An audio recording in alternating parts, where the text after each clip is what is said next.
Oke.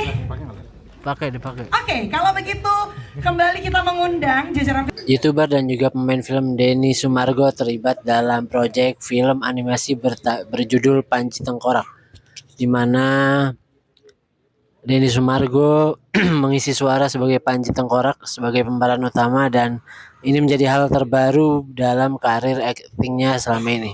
Baginya, pengisi suara dalam sebuah film animasi adalah voice actor, di mana ia juga harus bisa memberikan rasa dalam setiap suara yang ia berikan di perannya sebagai Panji Tengkorak. Baginya sangat sulit karena ini adalah pengalaman pertama dan banyak sekali hal-hal yang baru ia pelajari, semisal untuk menoreh saja itu pun ada suaranya dan juga beberapa hal lainnya. Berikut hasil wawancaranya bersama Denny Sumargo. action di film action. Selamat siang semuanya, sehat ya? Sehat dong. Siap. Mas Densu, boleh dong dikasih tahu sama teman-teman di sini apa sih sebenarnya perbedaan yang paling signifikan yang kamu rasakan dari main film terus sekarang jadinya film animasi? Oh, perbedaannya. Tadi udah dapat gambaran ya. Jadi voice actor itu beda sama dubbing. Itu saya baru paham pada saat saya eksekusi. Terus semua hal itu ada bunyinya. Ada bunyinya. Ya, bunyi suara diam, bunyi suara nengok. Jadi semua ada bunyi aja. Kalau kita nengok. Jadi pas pertama tuh saya disuruh nengok, ya saya nengok kayak gitu. Suara nengok. Suara nengok gimana? Boleh dicontohin gak sih Mas suara nengok gimana sih? Oh gitu. Ada macam-macam. Ada nengok kaget, gitu. Ada mungkin nengoknya nengok ngelihat mantan, gitu. Jadi semua tuh ada suaranya. Dan itu bikin kita jadi kayak kita harus mulai dari nol lagi deh gitu. Tapi buat kami itu seru banget karena kita dapat satu experience yang memang kita belum pernah. Jadi kita excited banget sampai suaranya Mas Doni Damara ini hilang suaranya beneran. Saking udah all out banget gitu ya? Iya, hari pertama tuh Bramantia ya namanya. Itu suaranya kan wah gagah gitu. Hari kedua lebih ke Cipang gitu. Ini Bramantia kenapa jadi begini suaranya? Ternyata tenggorokannya geser hari kedua ya. Kitanya agak kusut. Jadi emang sesulit itu, dan yang lebih sulit lagi ternyata kita kan tidak ada visual. Jadi kita harus bermain sama imajinasi.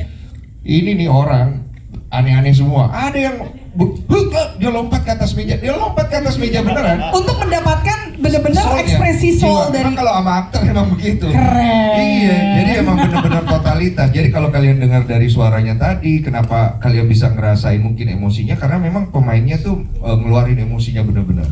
Dan yang paling sulit lagi adalah bagaimana memvisualkan itu. Jadi kita kasih aplaus dulu untuk para animator kita, terutama Mas Daryl yang memang berkecimpung di sini lama banget. Saya pikir beliau bilang sekitar setahun, ternyata hampir 2 tahun ya Mas ya.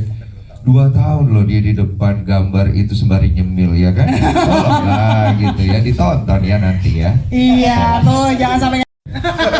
Fontnya ya, font Arial Bold. Kalau karakter Panji sebenarnya saya udah tahu lama karena usia saya kan termasuk Highlander ya. Baby boomer, Panji 68 ya. Saya 67 waktu itu. Ibu saya baru lahir kayaknya. Jadi kebetulan Panji itu kalau buat angkatan saya itu udah melekat banget di hati karena kita sering baca di beberapa artikel di koran ataupun di bukunya langsung. Dan tokoh Panji itu sendiri memiliki keistimewaan karena buat saya dia tuh Marvel pertama. Kalau istilah saya Marvel pertama, dan dia ada tuh di setiap zaman. Dan itu yang bikin saya merinding ketika saya ditawarin. Saya bilang, oh ya bener, jangan saya lah gitu. Tapi sembari sign kontrak gitu. Karena biar gimana juga BU ya kan. Karena nggak nyangka bisa memainkan sosok yang buat saya kalau ini dibikin live actionnya. Semoga amin ya dari film ini ya. Ya, ayolah nonton biar untung, biar kita bikin live actionnya ya. Gitu, karena modalnya gede banget. Dan buat kalian tahu ya, untuk bikin beginian doang animasi tuh angkanya nggak kecil sama sekali. Angkanya nggak kecil. Bahkan mungkin bisa lebih mahal daripada kalau kita bikin film drama yang kalian nonton gitu. Dan semoga dari film ini, dan terima kasih banyak untuk Falcon dengan komitmennya. Karena saya tahu banget bikin film kayak begini tuh gambling. Kadang-kadang bisa dihitung di atas kertas, kemungkinan pasti rugi. Tapi Falcon selalu punya komitmen bahwa kalau nggak ada yang mulai, terus bagaimana bagaimana kita berkembang. Itu bukan hanya masalah angka nih, tapi bagaimana kita start sesuatu untuk apa? Untuk anak bangsa, supaya kita punya karya dan kita bisa catch up dengan kemajuan yang sudah ada di luar sana. Jadi applause juga untuk Falcon dan terutama untuk Pak Hans yang sudah menemukan karakter ini. Terima kasih banyak. Saya terharu banget kalau saya dikasih kesempatan. Soalnya dari dulu saya pengen main jadi film itu, aktor film action. Oh keren. Gak pernah dipanggil cuma. Sama ya Wak ya. Tapi kan akhirnya walaupun suaranya aja kalau di sini ya. Di sini ya. Boleh nggak nambahin? Boleh dong. Jangan lupa subscribe ya.